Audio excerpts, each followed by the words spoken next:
आज तक रेडियो सुनता है सारा जहां।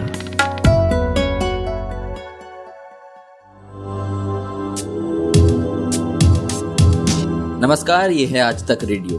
आप सुन रहे हैं कोरोना कवरेज मेरे यानी आशुतोष तिवारी के साथ। इस पॉडकास्ट में हम पेश करते हैं देश और दुनिया में कोरोना वायरस से जुड़ी वो खबरें जिन्हें जानना आपके लिए बेहद ज़रूरी है, और नए मेडिकल रिसर्च की वो जानकारियां जो कि इस महामारी के समय में हमारी उम्मीद जगाती हैं। आज कोरोना कवरेज में हम सुनेंगे जम्मू कश्मीर में कोरोना से हुई बदहाली के बारे में। ले चलेंगे आपको बिहार की राजधानी पटना में, जहां के एकमात्र कोविड अस्पताल में 400 नर्सिंग स्टाफ हड़ताल कर रहे हैं। और साथ ही ये भी जानेंगे कि बढ़ते मामलों की वजह से भोपाल में अब 10 दिनों का लॉकडाउन लगने वाला है। लेकिन सबसे पहले जान लेते हैं कोरोना से जुड़ी हेडलाइंस। WHO के इमरजेंसी प्रोग्राम के हेड माइक रेयान ने एक प्रेस कॉन्फ्रेंस के दौरान कहा कि कोविड-19 की पहली वैक्सीन साल 2021 से पहले आने की उम्मीद नहीं लगाई जा सकती। उन्होंने इस बात पर बल दिया कि इस समय सबसे जरूरी चीज है कोरोना वायरस के फैलाव को रोकना। झारखंड सरकार ने अब लॉकडाउन के नियमों को लेकर और ज्यादा सख्ती की नीति अपनाई है। अब सार्वजनिक जगहों पर मास्क न पहनने और थूकने पर 1 लाख रुपए का जुर्माना लगाया जा सकता है। सेंट्रल पोल्यूशन बोर्ड ने NGT में एक रिपोर्ट दाखिल की है, जिसमें एक चौंकाने वाला आंकड़ा सामने आया है। रिपोर्ट के मुताबिक पूरे देश भर के अस्पतालों से हर दिन 101 टन कोविड का बायोमेडिकल वेस्ट निकलता है, और इसका 10% हिस्सा यानी लगभग 10 टन केवल दिल्ली से निकलता है। अमेरिका ने 100 करोड़ वैक्सीन खरीदने के लिए 2 कंपनियों से करीब 1492,000 करोड़ रुपए का करार किया है। ये 2 कंपनियां अमेरिका की फाइजर और जर्मनी की बायोएनटेक हैं। ये अभी तक का सबसे बड़ा सौदा माना जा रहा है। ये है आज तक रेडियो और आप सुन रहे हैं कोरोना कवरेज। भारत का ताज कहे जाने वाले जम्मू कश्मीर में कोरोना संक्रमण का सिलसिला कम होने का नाम नहीं ले रहा। पूरे जम्मू कश्मीर में अब तक 15,700 से ज्यादा लोग कोरोना संक्रमित पाए गए हैं और 284 लोगों की मौत हो चुकी है। सिर्फ कश्मीर की बात करें तो वहां कोरोना का संक्रमण अब तक 264 लोगों की जान ले चुका है। जम्मू कश्मीर के जमीनी हालात कैसे हैं और वहां के लोगों को किस तरह इससे जूझना पड़ रहा है, ये जानने के लिए हमारे साथी अमन गुप्ता ने बात की कश्मीर में मौजूद आज तक रेडियो संवाददाता अशरफ वानी से। दरअसल जिस अंदाज से पिछले कुछ दिनों के दौरान कोरोना वायरस के मामले लगातार जम्मू कश्मीर में खासतौर से कश्मीर में बढ़ रहे हैं, उसी के चलते अब प्रशासन ने यही एक रास्ता निकाला कि लॉकडाउन फिर जो है कश्मीर में लगाने से शायद इस पर कुछ काबू पाया जाएगा। क्योंकि चौंकाने वाले जो नंबर आए हैं कोरोना वायरस पीड़ित बीमारों के पिछले 3 दिन के दौरान करीब 2000 ऐसे मामले सामने आए हैं, जबकि कुल संख्या जब से कोरोना वायरस शुरू हुआ है जम्मू कश्मीर में 15,713 ही है। उनमें से 2000 बीते 3 दिनों के दौरान मामले सामने आए हैं। न सिर्फ कोरोना पॉजिटिव मामले सामने आ रहे हैं, बल्कि जो मौत का आंकड़ा है वो भी लगातार बढ़ता जा रहा है। और अब ये आंकड़ा जो है कोरोना वायरस के चलते 284 लोगों की जान गई है। बुधवार को ही एक दिन के भीतर 12 लोग यानी जो 12 बीमार हैं कोरोना वायरस की, उनकी मौत हुई। और आज दोपहर तक 8 लोग जो हैं जम्मू कश्मीर में कोरोना वायरस के चपेट में आए और उनकी जान चली गई है। उनमें हर रेंज के जो है बीमार हैं, चाहे छोटे 5 साल का एक बच्चा है जिसकी जान गई है कोरोना इसके चलते, 35 साल की जवान भी है और बुजुर्ग लोग भी हैं। और यही कहीं ना कहीं चिंताजनक है जम्मू कश्मीर में, खासतौर से कश्मीर में प्रशासन के लिए कि आखिर इस पर काबू कैसे पाया जाए। और यही कारण है कि अब फिलहाल 27 जुलाई तक जो है पूरे कश्मीर में बांदीपोरा जिले को छोड़कर लॉकडाउन दोबारा लगाया गया है और उस पर सख्ती से प्रशासन जो है अमल कर रहा है। और लोगों की आवाजाही पर फिलहाल रोक है और ना ही उन्हें बाजारों में जाने की इजाजत है। दुकानें भी बंद हैं, स्कूल कॉलेज और बाकी जो दफ्तर थे वो पहले से ही बंद पड़े थे।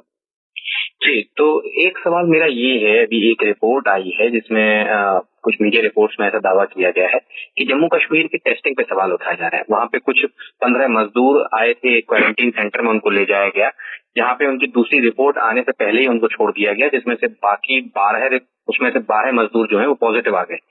तो क्या वहां पे टेस्टिंग सही नहीं हो रही है? इस तरीके की चीजें हो रही है क्या? हीला हवाली बरती जा रही है? जहाँ तक टेस्टिंग की बात है, कई जगहों पर जो है सैंपल्स कलेक्ट किए जा रहे हैं। हर जिला अस्पताल में ये सुविधा है, लेकिन लेबोरेटरी जो है 3 ही है कश्मीर में जहाँ पर इन सैंपल्स की जांच होती है और उसके बाद कुछ समय के बाद उनकी रिपोर्ट आती है। जहाँ तक ये मजदूरों की बात सामने आ रही है, उस पर काफी बड़ा बवाल जम्मू कश्मीर में खड़ा हुआ, खासतौर से कश्मीर में, क्योंकि जब धीरे धीरे कुछ लॉकडाउन कम होने लगा कश्मीर में, तो जो यहाँ पर हर साल देश के अलग अलग राज्यों से मजदूर काम के लिए आते हैं, उनमें से कुछ मजदूरों ने दोबारा जम्मू कश्मीर का रुख किया। खासतौर से जो ब्रिक किलिन है, जो भट्टे होते हैं ईंट के, उनका माल पूरा खत्म हो गया था कश्मीर के बड़गाम जिले में। तो यही कारण था कि शायद उनके मालिकों ने उन्हें कहा था कि वो कश्मीर वापस आके यहाँ पर लॉकडाउन खत्म हो गया है, वो काम कर सकते हैं। तो उन मजदूरों को टेस्ट जरूरी अनिवार्य था कश्मीर में पहुंचने से पहले, लेकिन ऐसा नहीं हुआ। जब वो अपने काम की जगह पर पहुंचे, वहां पर उनके सैंपल लिए गए, लेकिन जिस के नतीजे में ढूंढने लगे, उन 2 दिनों में कितने लोगों के संपर्क में वो आए, उसका अब प्रशासन पता लगा रहा है। लेकिन उनमें से 13 जो मजदूर हैं, उनके टेस्ट पॉजिटिव आए हैं। लेकिन अभी जो मेरी प्रशासन से बात हुई है, उनका कहना है कि जितने भी पॉजिटिव ये मजदूर या कामगार जो हैं कश्मीर में बाहर के राज्यों से आए हैं, उनको फिलहाल सभी को क्वारंटाइन कर दिया गया है। उनको कहा गया है कि वो काम पे या आम जगहों पर नहीं निकले जब तक सभी के टेस्ट नहीं आएंगे। जो उनमें से नेगेटिव होंगे उनको काम करने की इजाजत होगी, और जो पॉजिटिव होंगे उन्हें भर्ती किया जाएगा। ये थे कश्मीर से हमारे संवाददाता अशरफ वानी। बिहार में कोरोना संकट तेजी से बढ़ता जा रहा है। बिहार में अब तक कोरोना वायरस से कुल 30,370 लोग संक्रमित पाए गए हैं। अब इस गहराते संकट के बीच बिहार की राजधानी पटना के एकमात्र कोविड अस्पताल एम्स के 400 नर्सिंग स्टाफ हड़ताल पर चले गए हैं। ये सभी कॉन्ट्रैक्चुअल बेसिस पर एम्स में तैनात थे। नौकरी को स्थायी करने और सुरक्षा इंश्योरेंस की मांग को लेकर ये सभी हड़ताल पर गए हैं। पटना एम्स के नर्सिंग स्टाफ से बात की हमारे संवाददाता अंकित त्यागी ने।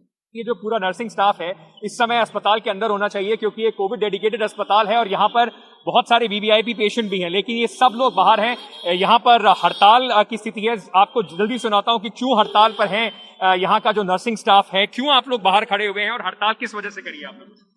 एक्चुअली 3 मंथ से सबको पता है कि कोविड का इतना चल रहा है और हम इतना रिस्क लेके भी ड्यूटी कर रहे हैं। मैं इतना बस हम जॉब सिक्योरिटी चाहते हैं कि जब कोरोना में आप हमसे इतना काम करवा रहे हैं, अगर कोविड का कभी भी अगर खत्म हो जाता है उसके बाद आप निकाल देंगे तो कैसा लगेगा? अच्छा नहीं लगेगा। पर इस समय इतनी क्रिटिकल सिचुएशन है, ये अस्पताल कोविड डेडिकेटेड अस्पताल है, अगर आप लोग बाहर आ जाएंगे तो चरमरा जाएगा पूरा व्यवस्था वहाँ पर। सर क्रिटिकल है, हम भी समझ सकते हैं ये बात, लेकिन मैनेजमेंट को भी समझनी चाहिए। वो भी हमारे उससे हैं, डॉक्टर एमएस जो भी है वो भी मेडिकल स्टाफ है, उनको भी ये बात समझनी चाहिए।